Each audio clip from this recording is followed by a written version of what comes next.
اچھا ولیمہ کس دن کریں گے؟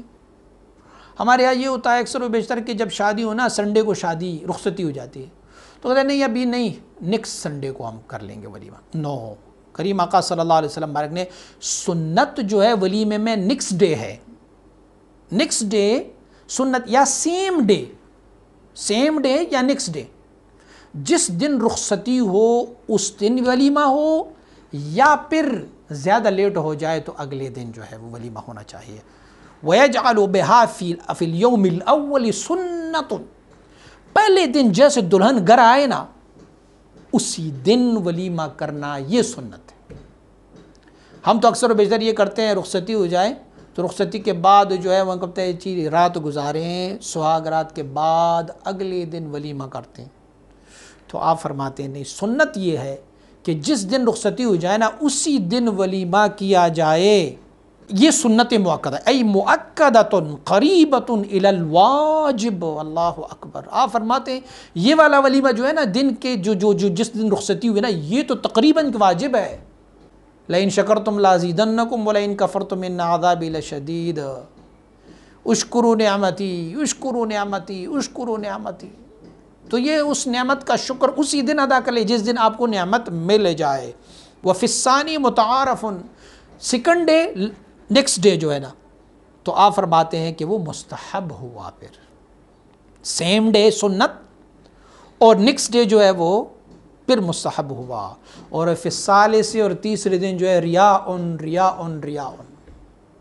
تھرڈ ڈے یہ پھر ریاء ہے سمعہ ہے تکبر ہے. حضرت ابن مسعود رضی اللہ عنہ فرماتے ہیں، حدیث شریف نقل فرماتے ہیں طعام اول یوم حق، پہلے دن کا ولیمہ سیم ڈے جو رخصتی والا دن ہوتا ہے وہ حق ہے. وطعام الثانی سنت، دوسرے دن کا طعام آپ فرماتے ہیں یہ سنت، یعنی پہلے دن کا تو آپ واجب ٹھہراتے ہیں کہ پہلے دن والا ولیمہ واجب، دوسرے دن والا سنت. وطعام الثالث سمعۃ، فرماتے تیسرے دن کا ولیمہ وہ سمعت ریاء ہے. اس روایت کو نقل کیا ہے ترمذی شریف نے. اب کیوں؟ اسی لیے اذا حدث اللہ تعالی نعمتا لعبد، اللہ کریم جب کوئی اپنا نعمت اپنی کسی بندے کو دے دیتا ہے تو حق له ان يحدث، پھر یہ حقدار ہے واما بنعمت ربک فحدث، اس کا چرچا کر لے. اور چرچا 3 دن بعد کریں گے، نعمت ملی آج چرچا کریں گے 3 دن بعد نہیں، اس سیم ڈے کرو.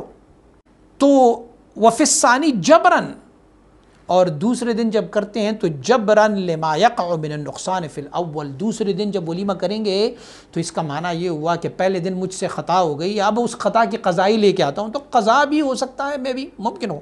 اور پھر یوم الثالث، پھر یوم الثالث تو پھر نہ مستحب رہا نہ اس کی قضائی لٹانے والا دن ہو گیا، پھر تو یہ لوگوں کو دکھلاوا ہوا، سما ہوا، ریا ہوا. بس یوں کر لیں کہ پہلے دن سیم ڈے جب رخصتی ہو، وہ کہتے ہیں ہم بہت تکے ہوئے ہیں یار لوگ، یار مہمان ویسے بھی رخصتی پہ آئے ہوئے ہیں، سیم ڈے کرو، ان کو بتا دو کہ. لیکن بدقسمتی ہماری یہ ہوئی کہ سیم ڈے جب رخصتی والا ڈے ہوتا ہے نا تو وہ بیچارے والدین پر، اس لڑکی کے والدین پر بوجھ ڈالتے ہیں. شریعت میں اس پہ کوئی نہیں ہے. آپ والدین پہ بوجھ کیوں ڈال رہے ہیں؟ ان کو ہال بک کرائیں گے ہمارے ساتھی تو پتہ نہیں 5 لاکھ روپے، اور رخصتی والے دن خرچہ ہوتا ہے ان کا، ہال بک کریں فلاں کریں. نہ، یہ حق خواتین لڑکیوں کے والدین پر نہیں ہے، بلکہ لڑکے والے جائیں وہاں سے اپنی دلہن کو اٹھا کے لائیں اپنے گھر، اور وہ اس نے اپنی استطاعت کے مطابق جتنا ولیمہ دینا ہے اسی دن ولیمہ دے. صبح کو رخصتی کروائیں اور پھر شام کو ولیمہ کروائیں. یہ مجھے ادا ہمارے انٹیریئر اور سندھ والوں کی بڑی پسند ہے. ان کے رواج اور رسم و رواج یہی ہے، وہ صبح رخصتی کرا دیتے ہیں اور سیم ڈے انہوں نے آگے ولیمہ رکھا ہوتا ہے اور ولیمہ کر دیتے ہیں اور بس اللہ خراب. تو پہلے دن کا ولیمہ واجب بقول حضرت قاضی ثناء اللہ پرتی رحمۃ اللہ تعالی، بقول حضرت ملا علی قاری اور بقول حضرت عبداللہ ابن مسعود رضی اللہ عنہ کہ واجب ہے پہلے دن کا. اور دوسرے دن کا اگر تمحل کیا جائے، تملق کی جائے تو سنت، اور تیسرے دن کا سمعت اور ریا ہو گیا.